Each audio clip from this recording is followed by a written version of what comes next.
在这场战争中，俄军损伤已经达到90万人，其中死亡25万。俄军现在每天损失超过1000人。虽然能通过招募新兵弥补损失，但仍面临着技术装备和兵力不足的困境，尤其是装甲车辆。俄罗斯已经在这场战争中损失了超过4000辆坦克，相当于美军目前拥有的全部坦克数量。乌军方面同样如此，虽然占据了非常有利的防御阵地，且正在通过扩大征召范围、动员更多志愿者等方式，一定程度解决了兵力不足问题，但若美国继续削减对乌克兰的军事援助，并减少情报共享，无疑会迅速且严重的影响乌军的战斗力。问题来了，俄罗斯通过不断征兵，现役总兵力高达239万，乌克兰也有90万大军，投放在俄乌战争的兵力，俄军差不多有62.5万，乌军也有至少40万，双方总兵力加起来才100来万，为什么总是在征兵呢？日本自卫队能否打败俄军？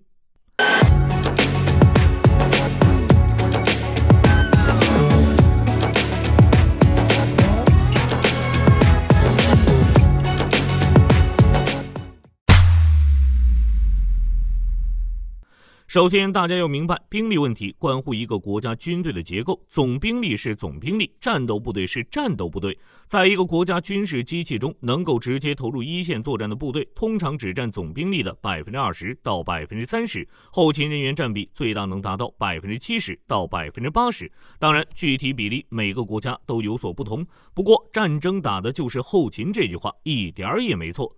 在俄乌战争中，俄军总兵力虽然是239万人，但现役军人数量约150万人，而能投入的一线战斗部队62.5万，几乎已是极限。首先，在俄军的239万人总兵力中，最多的是义务兵，而非合同兵。根据俄罗斯宪法规定，义务兵是不需要出国作战的，而且义务兵服役期只有1年，基本上就没有战斗力。前2天，普京签署征兵令，招募的就是16万义务兵。在这俄罗斯国土面积660万2000平方米，边境线长达14509公里，这些都需要大量部队防守。可能有人会问，应该不用全部派兵驻守吧？答案肯定不行。日本光速夺回北方四岛就是例子，大家不要小看日本，稍后火力军会和大家讨论，如今的日本自卫队是否能完败俄军。其次，像首都莫斯科、重要城市圣彼得堡以及在一些不稳定区，也都需要大量战斗人员维持地区稳定，特别是高加索地区的车臣、鞑靼斯坦等一些动辄就闹独立的加盟共和国。最后，不是全部战斗部队都能派往一线的。俄军武装力量中的战略导弹部队等技术兵种不能动，情报总局、安全总局直属特种部队不能动，还有一些国外驻军也不能调动，如白俄罗斯的8万驻军、德佐地区以及格鲁吉亚驻军根本不敢动。剩下的是体量庞大的各级指挥机构、军事院校、军工科研、医疗传媒和其他文职人员，这些人上了战场就是送人头。当然，还有一个原因，就是3年的战争已经导致俄军战斗力较强的部队损失殆尽，如从一开始就参与战斗的精锐的 VDV 和格鲁乌特种部队等伤亡率高达92%，瓦格纳更是被打换了首领。至于新动员兵有没有多少战斗力，因此需要有大量炮灰弥补攻击动能不足的短板，也注定了无论再动员多少人都无法在战场上形成决定性突破。而这样算下来，俄罗斯哪里还有战斗部队投入一线作战，兵力自然短缺。再来看看乌军，据公开资料显示，乌军目前的总兵力差不多有88万左右，其中苏梅哈尔科夫战线差不多约有9个旅 2.7 万人，霍尔斯克和别尔哥罗德的乌军约为12个旅3万人左右，作战对象是俄北方集团军，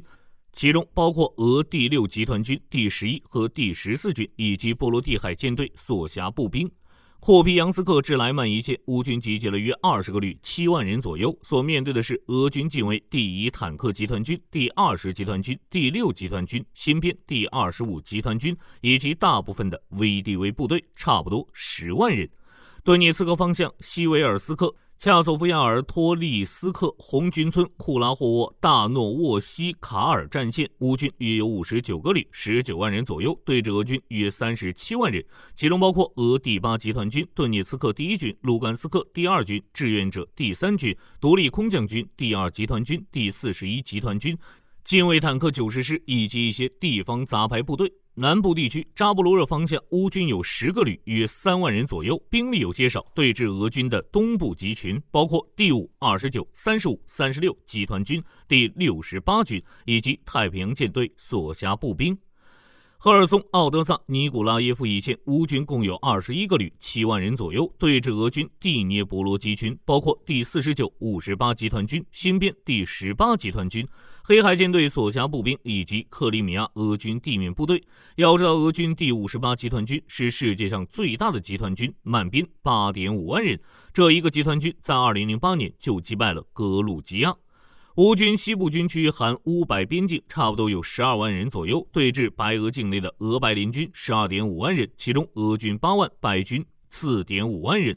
而除了一线部队外，乌军拱卫基辅的第9和第10两个军约5万人，情报总局、安全总局、内政部及其下属部队约8000余人，海陆空3军总司令部及直属部队1万余人。此外，还有些数目不详的国土防御旅、民兵等。其他一些军事目标，如机场、防空导弹基地、军事院校等，同样需要大量战斗人员守卫。而乌克兰在兵力不充足的情况下，所采取的还是轮换制，一线兵力当然捉襟见肘了。于是，在2025年3月，乌军部队开始重组，计划整编为12个集团军。如今的俄乌战争，由于双方都无法投入更多部队，因此战略相持阶段，双方不仅要拼综合国力与内外环境，还有一份战略韧性。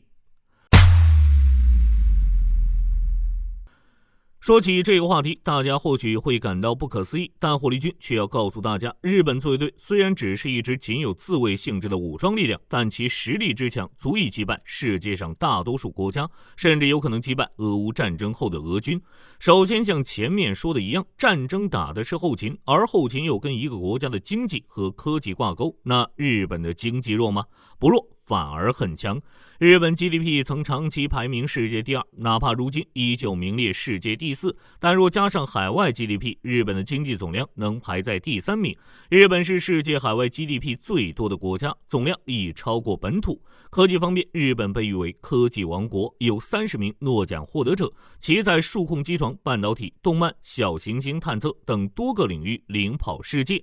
战争潜力上，日本是岛国，因此陆军实力或许在世界上只能排到中上游，但海空力量绝对是世界一流的。而且日本战败国，因此更懂得藏。在兵源上，到了战时，日本500万的汽车产业工人能够迅速成为制造先进武器的技师，并能开启1个月下线3000辆坦克的暴兵模式。而且在日本藏有很多由民间创办的隐形军校，为日本源源不断地输入着专业军事人才。据悉，2024年日本仅参加富士综合火力演习的预备役学员就达38万之众。这种藏兵于民策略能够让日本在72小时内将兵力扩充10倍，战争潜能远超俄罗斯。在战机上，日本空中自卫队藏有140架 F-35A 和 F-35B 五代机，比英国、俄罗斯和印度空军五代机都要多。此外，日本还和英国、意大利共同研制 GCAP 6代机。在军舰上，日本海上自卫队有7艘准航母，停泊在东京湾码头的万吨神盾舰也能随时变成航母打击群的主力战舰。此外，日本还即将下水 A1SV 最大驱逐舰，其号称排水量超过2万吨，远超现役10500吨的摩耶级，配备的128个垂直发射单元和先进的美国 ANSPY7 雷达系统，使其作战水平赶超美军的阿利伯克级。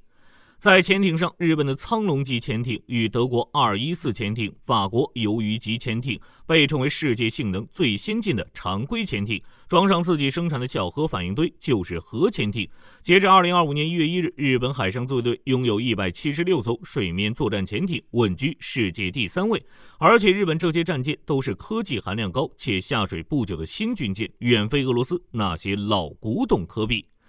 在军工方面，日本有30重工，目前其车间里正在组装第8艘大鱼级一运输舰，这个诞生过零式战斗机的军工巨鳄，不仅生产汽车，也为日本自卫队输送着90%的军事装备。丰田车间的柔性生产线也在2024年进行测试，仅用72小时就完成了军工转型。至于核武器问题，在科技突飞猛进的21世纪，朝鲜这样的国家都能够制造出核武器，以如今日本的工业技术底蕴，难道造不出来吗？要知道，世界上最小最先进的核反应堆就在日本，为30重工制造，被誉为可装进集装箱的核反应堆。相关专家预测，日本储存着大量的不核铀，若要制造核武器，半年内就可以生产出数千枚核弹头，而且性能先进。火力军也不多说了，就一句话，日本自卫队的7艘准航母和140架五代机，试问世界上有几个国家能抗衡？而俄罗斯说到底只是一个资源型国家，如今又经历俄乌战争，所以在科技为王的今天，日本无论综合国力还是爆发出的战斗潜能，都要比俄罗斯强大很多。再说一个题外话，和日本一样，同样被美国封印80年的德国也不容小觑，其工业基础强大，诺贝尔奖获得者更是比日本高了近4倍，高达115人，世界排名第3。而近期，德国正在为大规模战争做准备，并开始频繁进行军演。据悉，德国将重点演练如何将北约部队快速从西欧调往东翼，主要则集中在波兰和波罗的海沿岸，而战略性的汉堡港口将成为重要的交通枢纽。至于军演，除了常规的部队打击训练外，后勤补给、运输、对伤者的救治也将成为演习的重要一环。显然，德国的军演已经有了极强的针对性，就是冲着俄罗斯去的。还是那句话，日本和德国是被美国封印了80年的巨兽，都拥有极强的战争潜力。据综合报道，美国正在向中东地区调派大量武器装备，在人员上，目前已有超过4万名美军部署在中东地区。海军的杜鲁门号航空母舰正在红海执行任务，而卡尔文森号也正从南太平洋前往中东支援。轰炸机方面，据4月2日拍摄到的卫星影像，迪戈加西亚岛的 B2 战略轰炸机新增到了6架，占总机队数的 28%。且有数量不明的 B52H 驻扎在卡塔尔的乌代德空军基地。此外，驻韩美军司令部也侧面证实，数套爱国者3型防空导弹系统正从韩国转移到中东。美国发布声明称，驻韩美军将依循轮调部署的方式，暂时调派人员与装备至中东地区，但驻韩的战力仍有能力应付突发情况。据悉，美军此举是首次将驻韩资产转移至其他战区，而转移的数量，据称，美国防长赫格塞斯目前已批准至少2套的爱国者从亚洲移出。其他方面，据悉有5架 C5M 银河超级运输机近期被观察到向该卡塔尔的乌代德空军基地运输补给，外界普遍推测为爱国者或萨德防御系统。同时，亦有爱国者系统经 C-17 运输机抵达巴林的伊萨空军基地。美国上述这些举动被认为是美国总统特朗普剑指伊朗，要求重启核武谈判的激烈手段，否则将展开军事行动。近日，特朗普在采访中对伊朗发出强烈警告，称如果伊朗不达成缩减核武协议或核发展计划，就会被轰炸。当然，美伊官员也在幕后进行对话，具体情况尚不可知，但不可否认，美国已率先扩展了在中东的军力部署，并派遣数千名部队、战略轰炸机队、爱国者或萨姆防空导弹系统与海军航空母舰打击群进行前线部署及待命攻击。同时，这也是为了应对伊朗拒绝谈判后所展开报复行动的准备。据美国空军特种作战司令部消息称，首架 OA-1K 天袭者2式轻攻击机已在俄克拉荷马州举办的交付仪式上完成交付。交付典礼由空军特种作战司令部高层主持，联邦与地方官员、产业代表及社区人士参加，共同见证 OA-1K 加入特战部队。据悉， OA-1K 基于农用喷洒机 AT-802 机体研制，由美国特种作战司令部主导开发，是首款具备全面模块化设计的轻型攻击与侦察机。它能执行近距支持、精确打击与武装侦察任务，且具有成本低、维修简便、任务转换迅速的优势，为特战行动提供前所未有的灵活性。未来后续机队将陆续进驻威尔罗杰斯空军国民警卫队基地进行作战训练，成为特种作战与联合作战的重要空中战力。值得一提的是，在此次典礼中特别邀请到一位具有历史意义的来宾，他就是现年98岁的退役中校比尔·布伊斯。布伊斯曾在1967年至1968年越战期间驾驶 A-1 天袭者执行数十次的近距支持与救援任务，后来布伊斯遭敌军击落，被詹宁斯营救，2位老兵也在典礼上再度重逢，象征着战场精神与跨时代传承。天袭者2式的命名也正是承袭这段历史。好了，本期节目到这里就结束了。大家认为日本能完败俄军吗？欢迎在评论区留言讨论。我是火力军，下期再见。